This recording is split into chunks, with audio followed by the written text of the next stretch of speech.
Welcome to Two Guys and a Tiny Desk, a bi-weekly theological podcast developed by two seminarians to discuss big ideas on a tiny platform. You're invited to join us on a journey of self-discovery and transformation. Hi, my name is Joel, and my pronouns are he, him, and his. Hi, my name is Aaron, and my pronouns are they, their, and them. And for our opening meditation, O thou from whom the breath of life comes, who fills all realms of sound, light, and vibration, may your light be experienced in this space and push us beyond the threshold. Give us wisdom, understanding, and assistance for our daily needs, but let us be freed from that which keeps us from our true purpose. Joining us today is Nabu Gogo, Shania Leonard, Santea Briggs, and thank you and welcome again to the third episode of Two Guys and a Tiny Desk. Hey, I'm Santea, she or hers, seminary grad, currently just working with people, board president of an organization called Parity that does a lot of work at the intersection of faith and LGBTQ. My heart is always with youth and young people, so I want to do anything that lets young people know that they have a seat at the table, particularly youth that were like myself, youth of color and LGBTQ, and God's promises for us all, regardless of whatever the world may say. So that's me. I work for the Presbyterian denomination. I'm the National Associate for Gender and Racial Justice. Wow. Yeah. That's big. Well, here you go again, Joe. Here you go. So any shit that has to do with race and gender, especially in the intersection, that's where I fuck shit up. Now, before starting this main topic, I just want to read one quote from James Cone, theologian, Black liberationist. It says, "Indeed, our survival and liberation depend upon our recognition of the truth when it is spoken and lived by the people. If we cannot recognize the truth, then it cannot liberate us from untruth. To know the truth is to appropriate it, for it is not mainly reflection and theory. Truth is divine action entering our lives and creating the human action of liberation." So today, let's talk about truth. Let's be liberated, and let's continue to move forward for human liberation. And the topic today is reconciling religion with gender and sexuality. And we have two scriptures today. The first one comes from Jeremiah 1, verses 4 and 5. And it says, "This is what God said. Before I shaped you in the womb, I knew all about you. Before I saw the light of day, I had holy plans for you. A prophet to the nations, that's what I had in mind for you." And then the second is Genesis 1:27. And it says, "So God created humankind in God's image. In the image of God, he created them." The Message Bible over there says, "Reflecting God's nature. Male and female, he created them." So as usual, we have a few fulcrum words we want to pull out. The first one is God.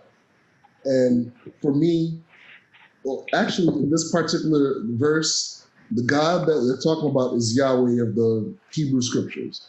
And Yahweh is the God I always felt closest to, because that's the God that jumps down in the ground and plays with humanity.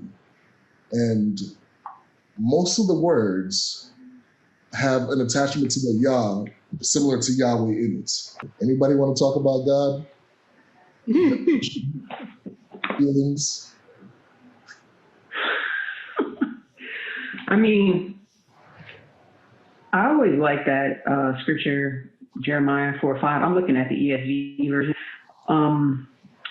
And for me, like, we look at the Bible, and to me, it's like a supernatural story. It's full of, heroes and villains, and there are all these things that are happening that are outside of like the limits of us as just being these finite individuals.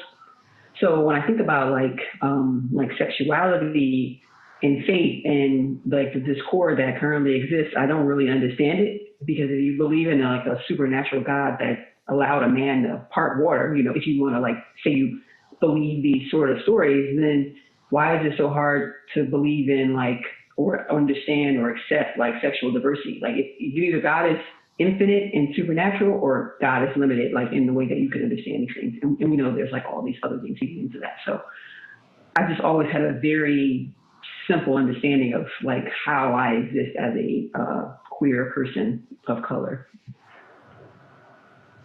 That was just what I thought initially. I had a thought about what you said, Joel, and then what you said too. I want to pronounce your name correctly. Can you tell me real quick? Oh, Santea. Santea. Okay. Santea, Sontaia. Oh, yeah, Taia's fine too. Got you. I just, when you said that that's the God you identify with, the God of Yahweh is the God that's the God that feels least personable for me. Because that's the God that's kind of cultural or nationalistic, if I can create a word, and feels really combative and feels really angry and frustrated all the time. But then, yeah, I think that with Santia, what you were saying, it made me think about how much colonialism is in our understanding of God and relationship and Bible and all of that. And I think that that's how it shows up that problematic for people to understand diversity and sexual orientation and gender identity and gender expression is because of the whiteism and the colonialism that exists in Western community. I want to say, I talked about the podcast with Maria, and what she said when it comes to her sexuality, it wasn't, the issue, or maybe that's not the correct word, but the identifiers of her sexuality are more of a super conservative church, which she grew up, a God that's conservative, and then patriarchy and colonization in the US. Those have more effect than anything on her sexuality. And heterosexism. Yeah. I find it odd for believers to ascribe any trait to what or who God is. When you ask the question, what is God, who is God, we're not equipped to answer that question, because that would almost mean as though we know who God is or what God is, and we don't. Does that make any sense? If you ask me who I am the one singular expert on me. So I know all things about me. But because I only know God in how God shows up in my life, I am not equipped to answer a question as to who or what or where or anything concerning God other than my own relationship. Right. That being said, as a believer,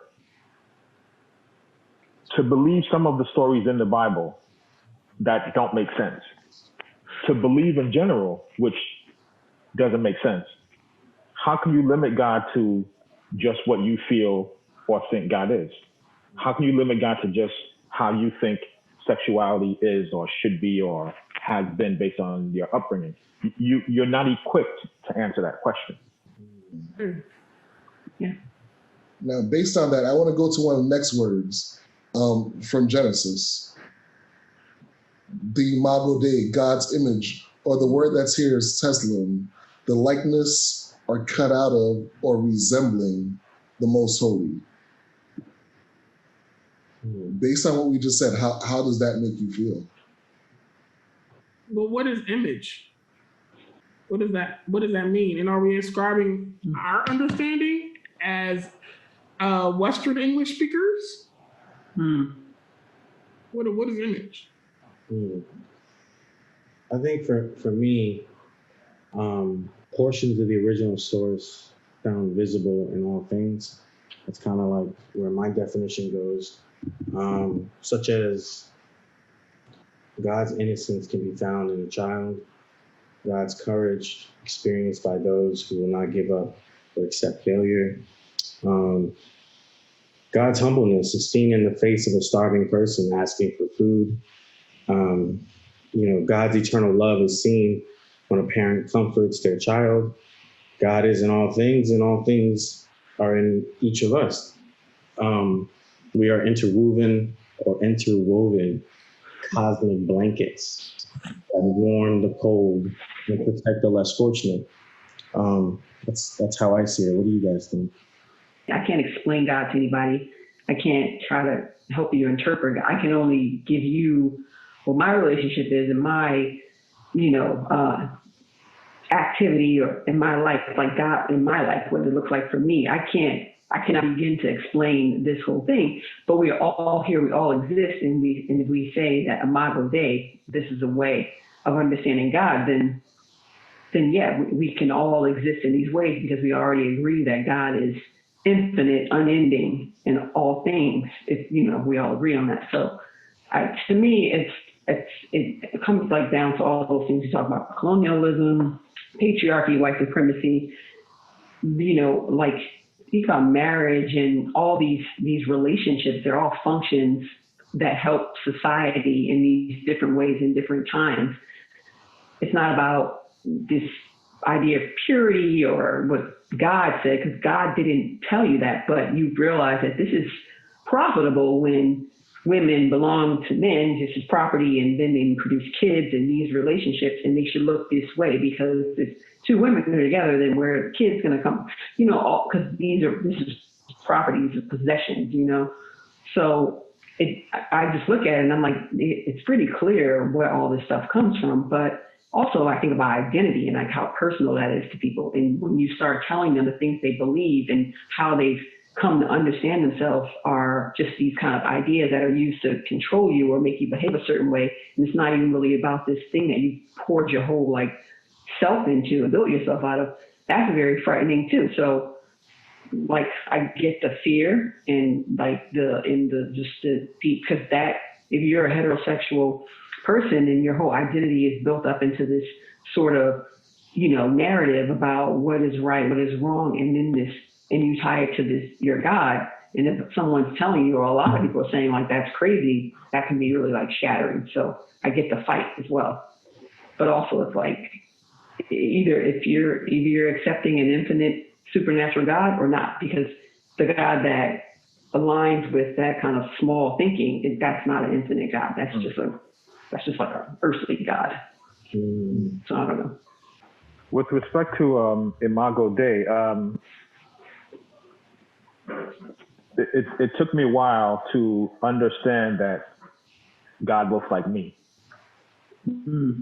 It took me a while to understand that if God looks like me, God also must look like my sister, my brother, my neighbor, the person I like, the person I don't particularly care for. Mm-hmm. And it's made me have to deal with those issues that I didn't want to deal with. It made me confront certain prejudices that I had. Mm. Although I was being discriminated against on certain fronts, I also was perpetuating, that discrimination. Mm-hmm. So if I were to allow the belief and the definition of God looking like me, I also had to accept that God also looks like the person I don't like. Mm-hmm. And if that's the case, I cannot not like that person. If that makes any sense. Because for me to continue not liking that person is in and of itself me not liking me. Because God is a reflection of both of us. So we are all interrelated because of God. And if God shows up in all people, it just doesn't make any sense. Me not liking you is the equivalent of me not liking myself. Hope you're enjoying the podcast. If you like what you've seen or heard, please follow us on Twitter, Facebook, and YouTube, as well as Instagram. And don't forget to hit the subscribe button and the notification bell so you don't miss when we post our new upcoming podcasts. Cognitively, it makes so much sense. There's some people that I hate. There are really some people that I hate. Like, I have issues with. I have those kind of things. Mm-hmm. I don't know if God is in everybody. I really don't know if God is in everybody. Could it be that because there's a free will, could it be the denial? And it's not so much that God is not present, is that human proclivity in certain people is to deny that presence and to deny that spirit and that imago in them. Yes. And an effort to choose something else Mm. for whatever reason. Mm-hmm. Right. Yeah. Yeah. Especially if they have free will. I mean, I think about my classic go-to and stuff like that is like, not that I have to go back this far, I could go to 2 seconds ago, but to think of a slave master or a slave catcher or Hitler or somebody like the ultimate of what we consider evil, right? Is it that God does not ever exist for that person? Because at that point, then that brings in a larger question about predestination and free will and the whole bigger ball of wax. And I'm not sure that's the rabbit hole you were trying to go down. But that's where my mind goes. And I think the people that you mentioned, those extreme examples, they do have a God. They just have a different God. Because Hitler's God was white and blonde, and in his own mind, he felt like he was pursuing, rightness and whatever that looked like for him. So they do have gods. They're not the gods that we see or have. If I could go slightly off track for a second, going down partly into this rabbit hole. If you are raised believing what you believe, and whatever that is, but using Hitler as an example, if that is what you truly believe and that's how you were raised and that's how you were informed, are you wrong? If you don't know any better or know any different? I mean, by no means do I agree. I'm just asking. And I've asked this questions numerous times with different connotations, because I come from a particular type of culture where certain things that aren't allowed in the US are second nature back home. So because that's how I'm raised and how I'm socialized, I understand how someone coming from there can look at Western culture and say, you do what? Right. But having been raised in in Western culture, I can see how people who only know this culture can look at my background and say, you do what? But if that's all you've known all your life, what happens? Like, what's wrong with your perception of God based on your background? That's why I don't think that we could ever put limits on God, because I think that God looks different to different circumstances, different situations, and that's why I am willing to the debate or conversation around, is there only one way? Like, Jesus is the only way. Well, what if I never met nobody or heard about nobody named Jesus? What does that mean for my life? And that's what I'm talking about, the rabbit hole of predestination and all this thing for free choice. Like, where does that leave me? If I've never heard of this God you're talking about? So, like, I've definitely entertained the conversation about, is there more than one way? And way to what? Based on what you said, Go-Go, though, it talks about God knowing us in the womb. So how would you think about, how do you define that, the womb? What does that mean to you? The womb has several meanings to me. The biological sense, obviously, you know, a woman, a woman before she gives birth, having the child within her. I get all of that. However, with respect to the conversation at hand, dealing with gender and sexuality, the womb implies that there is an unknowing within an individual because you're still gestating, you're still being formed. So you're not quite at the point where you are birthed. So you are not quite at the point where you can actually make sense of things. That's one. But when you take it as far as to relate to everyday consciousness, the womb was put in the woman, which leads towards gender. However, the sexuality part is what happens once you are out of the womb, once you start to know, once you can decipher things, once you can discern. So it's not a simple definition to me, because again, the womb is just a place of unknowingness, whether in the physical sense, whether in the spiritual sense, and to me, even in the philosophical sense. So those who honestly do not know God, to me, they're still in the womb. You know, they're walking amongst us. You know, they might even be learned, but I think if you truly don't understand and have a relationship, you're still pretty much gestating. You're still being formed. If that makes any sense.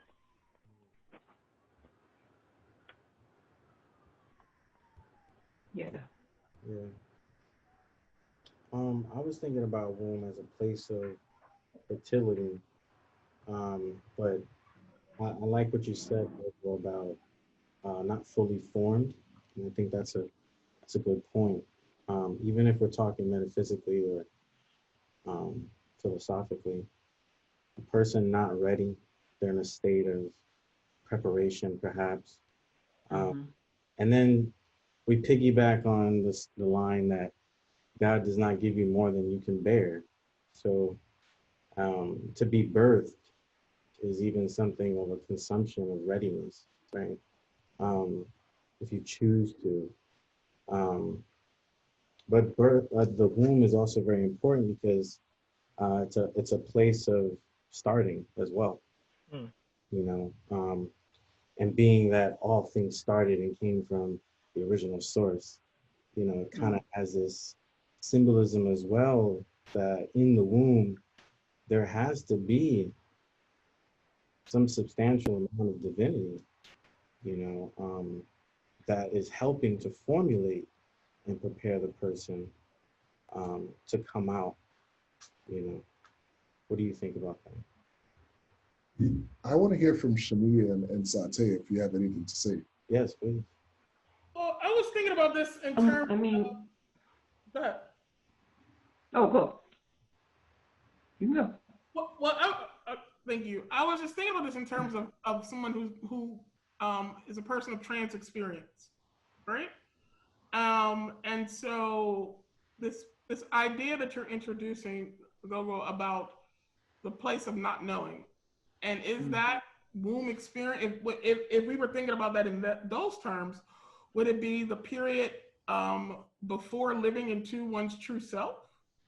Or what would the womb be for a trans person? And then also, I want to just push back on the idea of fertility and womb being associated with gender in the sense of female or woman being pregnant, because you can be a trans man and be pregnant. And so that's a thing. And so I just want to bring us in, and specifically around this conversation, into terms that are more inclusive of the idea of what it means to be a carrier of life, and then also to be a womb. Because if we're speaking metaphorically, a person who is, I think we've all have thought about a person who can push us into what our potential could be, can sometimes be almost like a person of like a doctor, a midwife, all those types of things.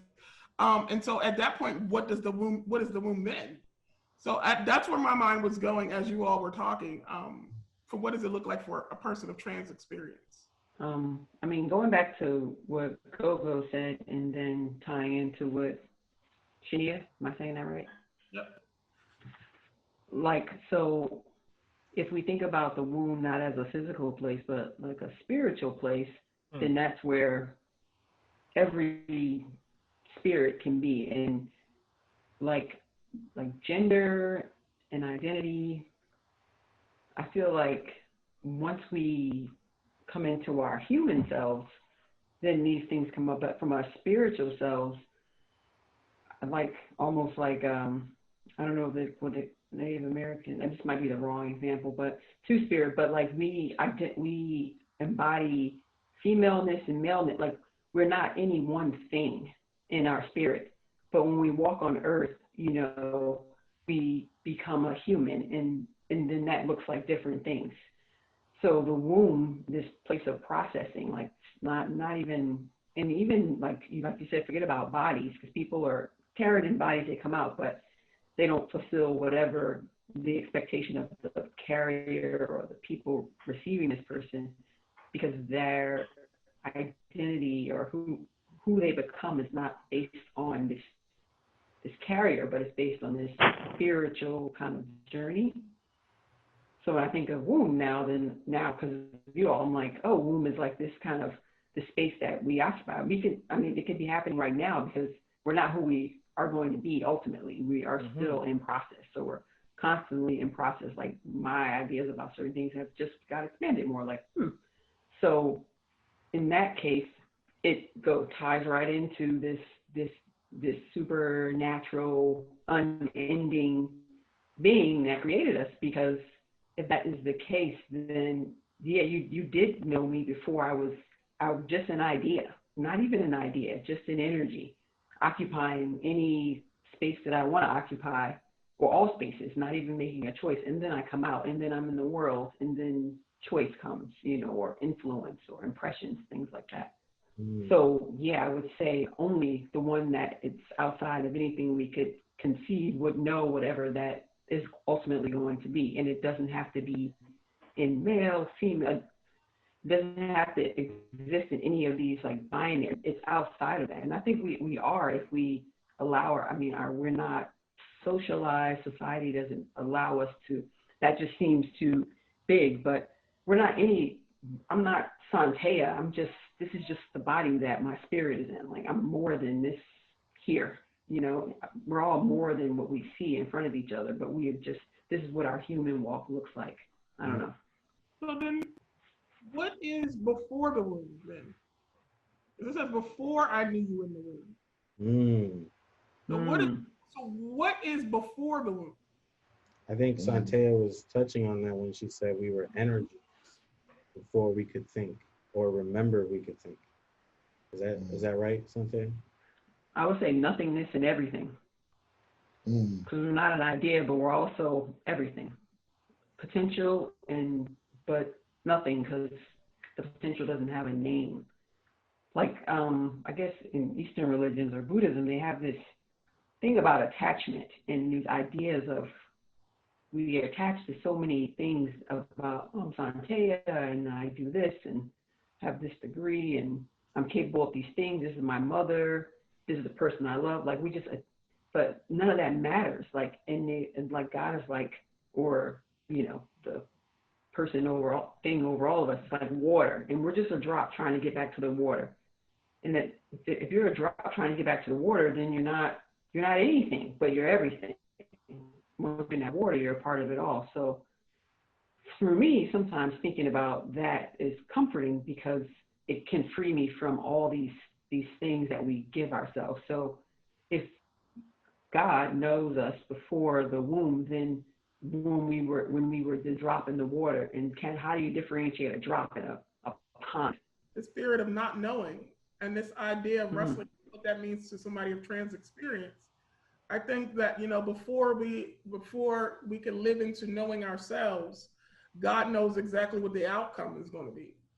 Mm. And so the womb is our period of process of fully becoming closer to the mind of God as it concerns our true selves. Hope you're enjoying the podcast. If you like what you've seen or heard, please follow us on Twitter, Facebook, and YouTube, as well as Instagram. And don't forget to hit the subscribe button and the notification bell so you don't miss when we post our new upcoming podcasts.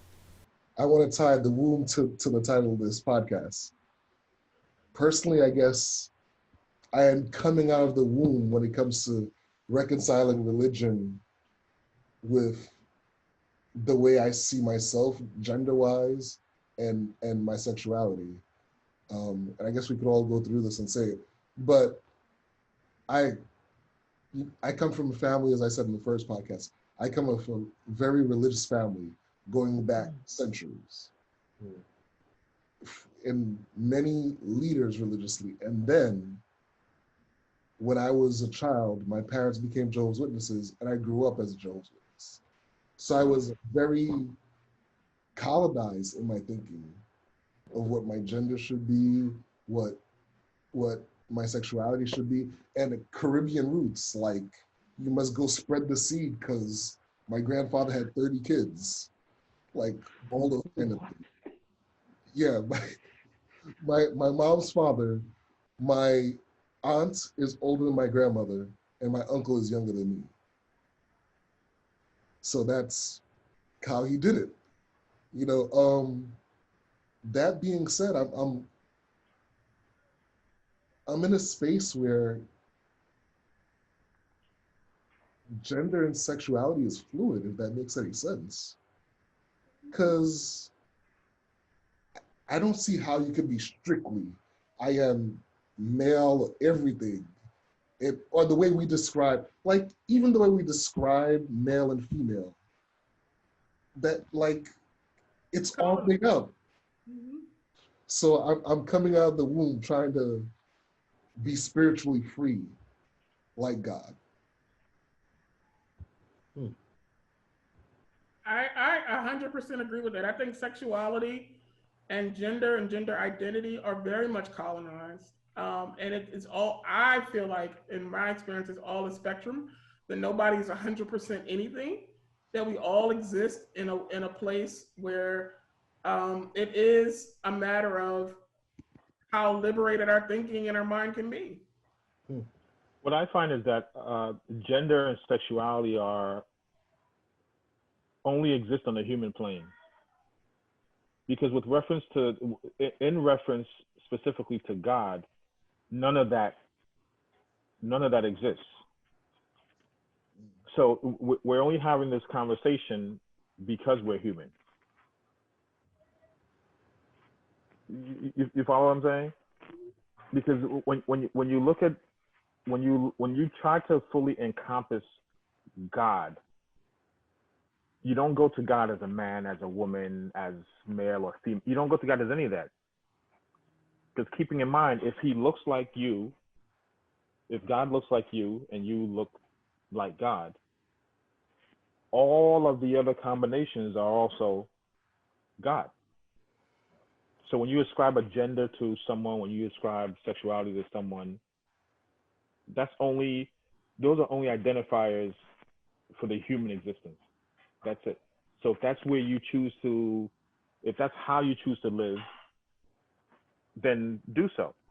But you cannot do that when you're referencing God, because I don't believe that God functions on that level. That's putting God in the box yet again. That goes back to what you said in the beginning about which I totally agree, we don't have adequate language even to really discuss the divine. And anything we do is mundane and futile anyway. And so we exist in a very limited scope to start off with. When I think about trans people and how, like, even in that word, for me, it made things like, oh, so clear, and then also why people feel so like threatened, and because it sort of, it just shatters everything. It's not, you don't have, it's not, you know, it's not gay, it's not straight, it's not bi, it's transcending all those sort of little boxes that we have. And to me, that's more divine than anything, because it's not these little kind of boxes that we understand everything. That's also so scary because for people, because everything, our whole life is built on these boxes. So I thought, like, wow, no wonder, like, why, oh, now I understand why people are so like, because this is no box that we have.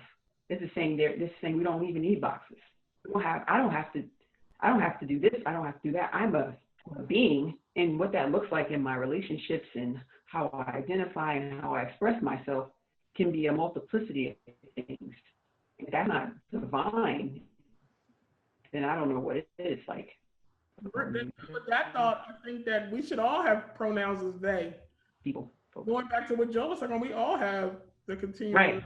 spectrum and feminine and masculine characteristics about ourselves. All of our pronouns should be they. Yeah. Yeah. I mean, with just the world is like the way we, like, did you ever, you guys like Octavia Butler at all? She's like a black sci-fi writer. She's deceased now. But in her books, I can't remember the name of it, but it was this preacher called the Okanali. And first of all, when she writes, you can see these things, and it's so like, I don't even know how I can visualize this, because I can't even really understand what it is this being that I'm reading about. But they were sexless or genderless. It wasn't about, there was none of that. And that was the first time, and I was too like young to understand or haven't even had any awareness of like what trans is, but that's what that kind of touched on to me. And it's like how like these relationships experience beyond these just like liminal ways, and to that point, then we are all they, them. There really isn't those other things, you know. They don't really make sense if we're talking about an all-encompassing experience. I mean, I know some people feel very, married to these identities, which is fine because they can, but it doesn't make sense when you think of this kind of limitless sort of God, like trans, like they, them, or trans is more representative of a God that is outside of everything, because it's outside of everything. But yeah, so in that book, that's where I began to be like, wow, so okay, this is, and even the characters in the book were having so many difficulties with, because once these beings connected with you, it's chemical and you couldn't break it. So in your mind, you could intellectually think, this creature looks like a creature and I don't want to do this, but you could not connect with it, because it was all chemical, but then it also made your mind transcend whatever it is you thought, because if you tried to disconnect from them, you would almost die. So it was just like very like far out, but also like, whoa, this is another lens before all this seminary stuff. And in the embracing of that multifaceted self, we in fact are embracing the Imago Dei, the image of God. Mm-hmm. Pivoting back to what we were just talking about. I just came to a conclusion on something. For the Bible beaters, the ones who want to, anytime something comes up, they want to go to the Bible. The Bible speaks to having fear, that fear is not of God.